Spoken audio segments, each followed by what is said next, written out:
Hey everybody, Clip here again. Okay, so continuing on with our lesson. So I've just went through, of course, your goals in this game. What are you actually looking to achieve? And again, learn your real name, learn who you are, and collect the crown of glory. That is what your goal is. And by the way, like I mentioned, if any of this seems just like, wow, this chick is off her rocker, she probably thinks she's an angel, she probably thinks, you know, all of this stuff is real or whatever, I'm going to whip it out again. I recommend, if you are not a user of a pendulum, please do get one, and you can ask it yourself. So I will ask it, well, I will turn this way because back and forth is a yes from me, and I know it's going to be a yes. Is all of the information I'm saying today source truth? And that's a yes. Okay. And I really, really implore you to either watch my video on how you can program your own pendulum, or you can go over to the Quartz Crystal YouTube channel, which that lovely lady over there, she explains it in a lot more detail than me. So, and I'm too lazy. The information's already out there. So I'm like, why am I going to repeat it when you can clearly find it? Because you can tell I'm not a video making kind of person.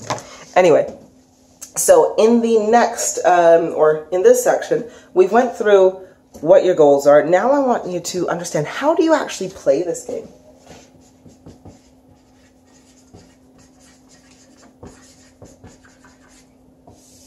Just like, so how do you play? Just like when you are, and I'm going to go for the physical thing. So when you're playing a game, a computer game, or a, whether that be on the computer or whether that be on a game console, like an Xbox or a PS4 or whatever, how do you play it? You don't simply turn the TV on and then, bang, you can play a game and you're using your mind to do it. No, you have a console, or sorry, a pad or a keyboard or something to instruct your player on where you want it to go, or you have to speak the language of the game, and that could be keys, or that could be X's and O's and L1s and L2s and R1s and R2s or whatever on your little console pad. You are speaking the language of the game so that it can interpret it and get your player to move or create a farm or jewels, or whatever games that you're doing. So you need to speak the language. So this is literally how you get your console. And how you get your console is, you need to speak the language, as I mentioned, of the game.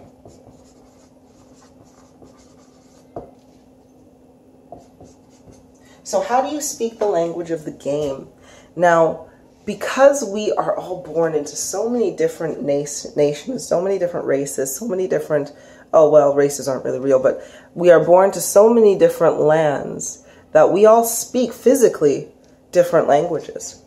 So how does that work? How does the game know which language you're speaking? Well, it doesn't. It has one universal language, and that language is feeling.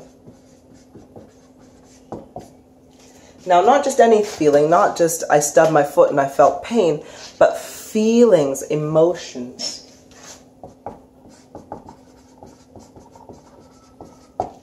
And then, where do your emotions come from? They come from your thoughts.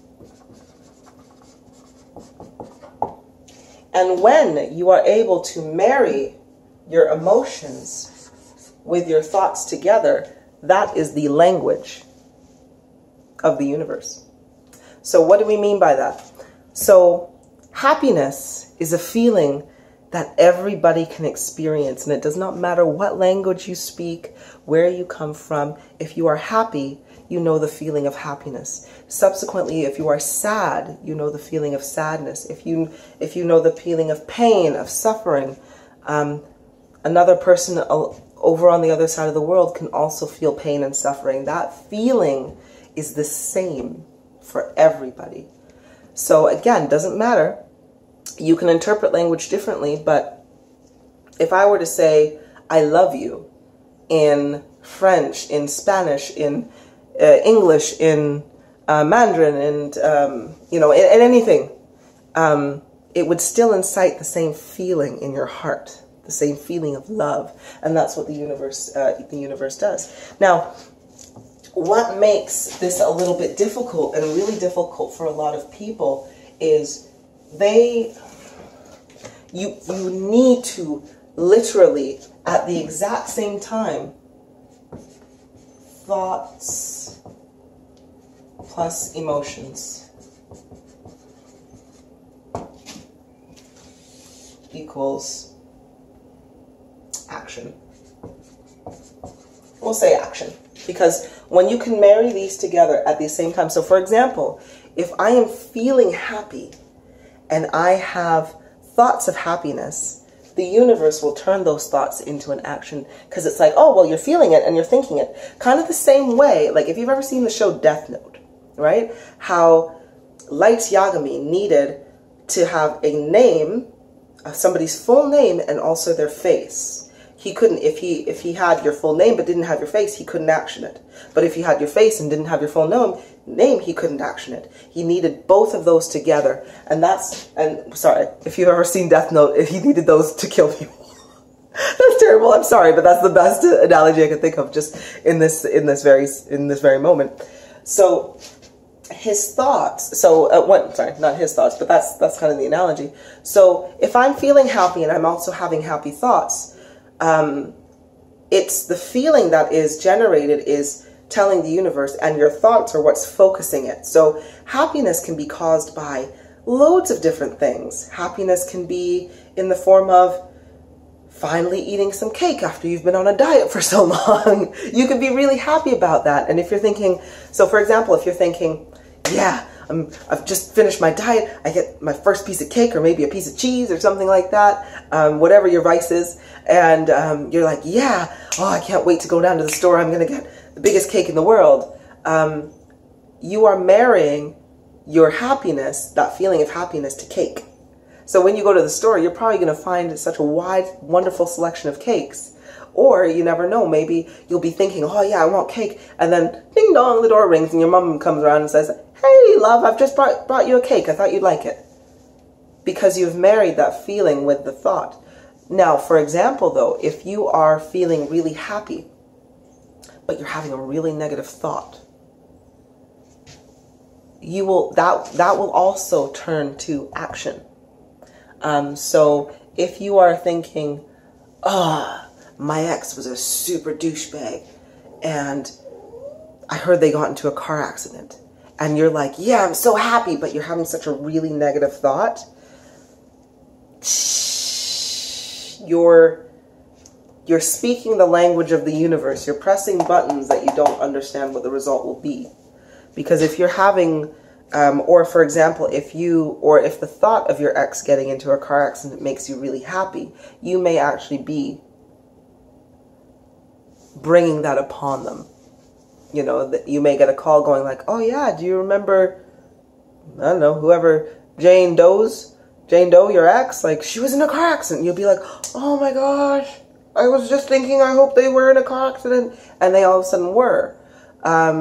Or for people who are, for example, if they feel, somebody who may be perfectly fine, like a hypochondriac, for example, but who constantly thinks that they have this ailment or this disease, they have the feeling that they are sick, and they have the thoughts that they are sick. So what you've done is you've just pressed the buttons to say, oh, the universe goes like, oh, well, you're feeling like you're sick and you're thinking that you're sick, so you must be sick. So bang, all of a sudden you're sick. That's what happened. Like, so that's what happens when you marry your thoughts with your emotions. And that's why, just like, because at the moment, if you've ever played the game Street Fighter, or, you know, any kind of, you know, like, ready, fight kind of games, right? That you see those. You have two kinds of people. You have the people who know what buttons to push, and they're like coming out with all these cool combos because they know like X, Y, X, X, X, X, X, Y, triple flip, X, or whatever, and they come out with cool combos. And then you have people like me who are pad bashers, who are just like, whatever, I'm going to push whatever button, and hopefully I find a result. And that's unfortunately what's happening now. People are marrying the incorrect emotions with the incorrect thoughts, and they're pad bashing, and they're hoping for the right outcome. Sometimes they hit the right buttons, and it's like, yay, I get success in life. A lot of the times, we're hitting a mishmash of buttons, so that's why we have like, that's why we like have ups and downs in our life. because we are marrying the incorrect thoughts with the incorrect emotions. And that's one of the reasons why it's so important for you to understand your emotions and be in control of your thoughts so that you can only provide those super sick combos so you can get the results that you need. All right. So how can you speak the language, and how can you actually develop this further? Well, for one, you need to clear your mind, or you need to understand your mind. And then you need to have a clean body so that you can feel the emotions as well. But we're going to go through that. But a great way to start speaking the language is to do affirmations. When you are constantly repeating the same phrase over and over again. So if you were to say in the morning, which is one of the things a lot of people have trouble with, is gratitude or gratitude. So if you were to say every morning, I am grateful, I am grateful, I am grateful, I am grateful. And if you repeat it enough, the emotional feeling will actually start to happen. And normally it happens right in the pit of well, I guess you can call it your solar plexus or so forth. The big yellow ball, or it can also happen in your heart chakra as well. Now I'm going to go through chakras and everything. You do have a chakra system, but not in the same way you think. But that's for another video. But either way, that feeling, when you are doing affirmations, the feeling will start. That's why you have a lot of these gurus who are just like, look in the mirror and say, I am powerful, I am successful, I am, happy, and so forth. And it is because the repetitive action forces your thoughts to marry with the emotions and the feelings that you have inside your body. Now, also another way to do this is visualization. When you are focusing on a certain image in your head, that image can also stir up feelings. So for example, if you're really scared of clowns and you start visualizing a clown, you're going to start to feel creeped out, right? Or if you're like me and you're just like, spiders, little legs. In one of my future incarnations, I got bitten by one, so it's kind of affected me now. Before I wouldn't have noticed it, but now that I've woken up, I'm like, ugh, spiders. So the visualization also triggers a feeling. So that is a way that you can marry those thoughts with those emotions. And lastly, this one's harder, but you need to clear out negativity. So if you have a lot of issues where you find that you're constantly thinking of negative things, it will be very, very difficult to gain positive results because you will constantly be thinking and marrying emotions with negative thoughts or positive thoughts with negative emotions. So for example, a positive thought with a negative emotion will be if you have the feeling that you are of hopelessness, depression, for example, and a thought that would go through your head would be, I wish my kids are going to be okay, but you have depression inside you. You're thinking of your kids, but while feeling depressed. So what that's going to do is it's going to in turn make you feel depressed about your children. Or things will happen in your life to cause you to feel more depressed about your children. So again, example, so you have to clear out negativity. That's going to be a big one. Okay, so that's basically speaking the language.